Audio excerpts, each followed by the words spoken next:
Hello student, let's try to understand the term variation. What do you mean by term variation, student?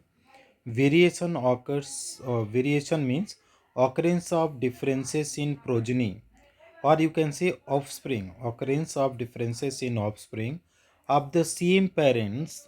An individual of the same species is called variation. Like the offspring, like the child, are formed from the parent student, two different parents, but what they are talking about, the two child, suppose the child is having what student, that is two different son. Now, so what they are talking about, the two different sons are not identical. It means what student, the child are not identical. Why they are not identical? Because of the variation. So see student, occurrence of differences in progeny of the same parents and individual of the same species are called variation.